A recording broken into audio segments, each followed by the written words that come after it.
young people living with their parents are less likely to have a job, according to new figures. Alan Milburn, who is leading a government review into why almost 1 million young people are in no form of employment or education, said the house of mum and dad is partly to blame, adding that sometimes even when kids leave, they boomerang back. So at what age should you be expecting your children, adult children, to move out? Is there a set time? I love the way governments just never take the blame for anything, do they? It is very hard to be a young person. It really is. We don't... I mean, minimum wage is a joke, and there's talk of that being reduced. It's unbelievably difficult, especially, obviously, I'm talking about being in London, to find anywhere that you can rent that is half decent, that isn't going to wipe out everything that you're making.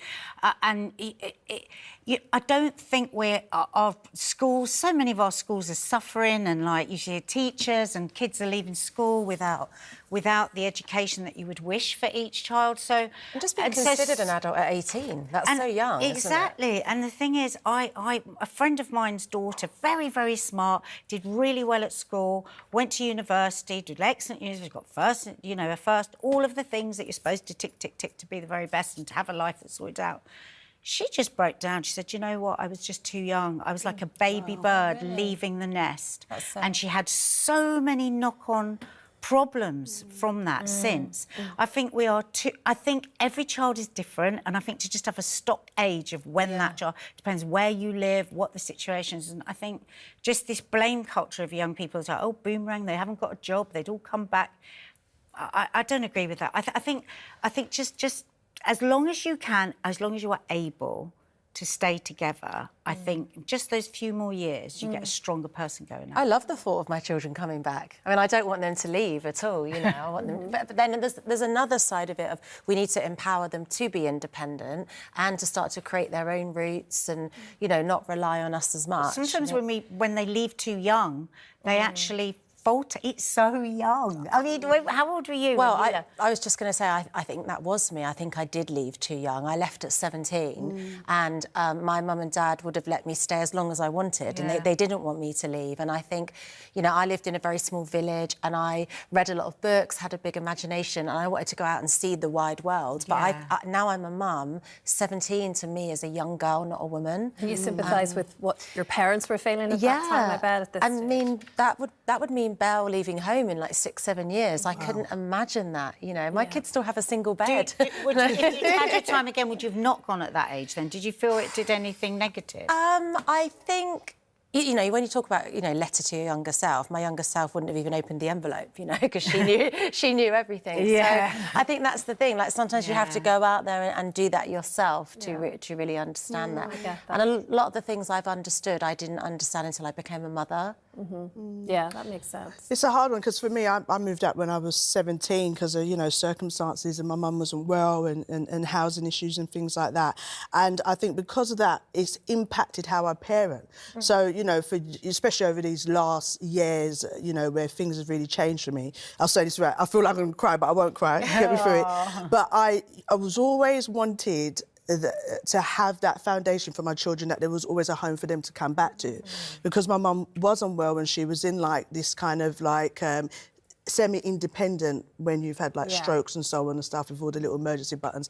I felt like I never had that home to go back to. So when my friends would go to their parents on a Sunday, I could go back there, but it wasn't the same. It wasn't the house we grew up in. So, and that wasn't of her fault. That was all the stresses and stuff she went through. But you think that's why you're such a hard worker? Yeah, it was really hard work. So it was, for me, one of my desires was to have that home, whether it was social housing or whether it was a house that I bought. It was about having that place. And I realised that impacts how I parent, and then I battle between letting my children, especially my daughter now, who's come up to 21, her having her independence. So it's like, well, should you be She still moving? lives at home? Yeah, and I'm like, I'll stay at home until you're 30. And then I'm like, actually, I don't want to, like, is it model coddle you too much? Maybe you do. Molly coddle. Yeah, you know the thing I'm talking about.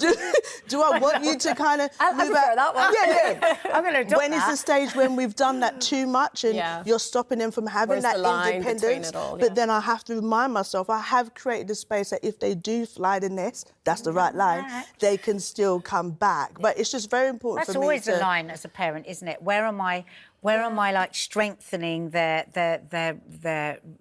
resilience, and where am I mollycoddling? So what are we saying then? What is Your setup's my favourite thing in the whole world. I know my parents would have us all back tomorrow. Yeah. Everyone in the house, my mum and dad would just be absolutely delighted. But I love your setup where you've got your mum and dad next door. Our life's so wholesome. And your sister. I honestly, I love that. Because like, and we're very it's the lucky cultural to do, thing sometimes. It's too, a though, very isn't it? cultural, you know, being half Arabic. That's the thing, and then you all look after each other. You know, when I was going to work early in the morning, I would either my mum or my sister, and so everything in life is just. It's not about being easy because we've all got really strong work ethic, and so have my girls. But it's about why would you not have a net if you can have one? It's true. And when I come to your house, I always feel that. I think to myself, I wonder if we've lost that sense of community and family. Like, why do we look at it? And it's something you said sometimes, we could look at other cultures and really be, like, dismissive of why they live like that. Yeah. But why would you not? You know, why would you not think, if it's for you, I've got the space, I've been able to build this life, and have the ones live you who are close enough that you can... The generations and build together. It's when okay if some people earn more in the family and some people earn less. That's okay, because it's like a sharing thing. I love it. You know me, in the end, I'm going to end up in a commune. Yeah. But my later life. And with all of us. I love it. When I see your life, it looks like it works in harmony, but I do think... It's not easy. No, because in other families where somebody is more of the provider or earns more, that can breed resentment, jealousy, entitlement. So in theory, like, I mean, on Instagram, I just feel like your life is wholesome. It's this beautiful God, I hope not. No, but I want to move in because I feel like you'll batch cook for me. You know what it is? You feel like there'll be always something in the fridge. Absolutely. There is always something. Where you share, you see, if you've got a family, you can share the burden of stuff. Yeah. Share the burden, build generational. What if I am the burden? It's a tough one, and there's a lot of stress when you suddenly find yourself living on your own. You know, it sounds wonderful to say, I'm going to get my own place, then the bills start coming in, and it's not always as easy as young people. I remember one time I was in my little flat looking between the sofa trying to find a pound. And that's when I phoned my mum, was like, OK, mummy, I understand. I understand. I get it now. Brand new appreciation, isn't it, when you're doing it on your own.